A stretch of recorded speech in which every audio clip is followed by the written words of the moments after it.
Go ahead. Thank you, Jen.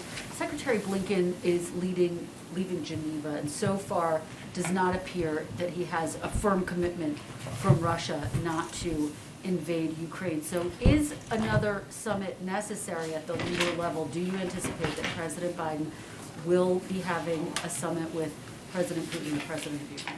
Well, let me first say that Secretary Blinken, as you mentioned, met in Geneva today with Foreign Minister Lavrov to share our serious concerns with the situation.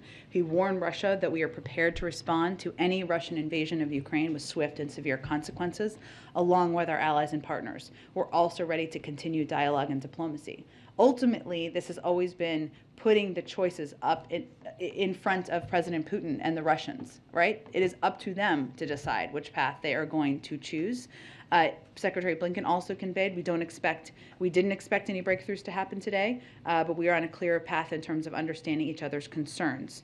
The president will meet this weekend at Camp David with his national security team to discuss the situation. Some will be virtual, some will be there in person. We'll also continue to consult with our allies and partners, and we will respond next week in writing, as I conveyed. In terms of the president and his role, I think part of that will be discussing with Secretary Blinken and his national security team what the appropriate next steps are. Of course, the president always values leader-to-leader engagement, but we'll determine if that's the appropriate next step. He's open to that. He's always been open. Next step, and that's on the table. It may or may not be the next step.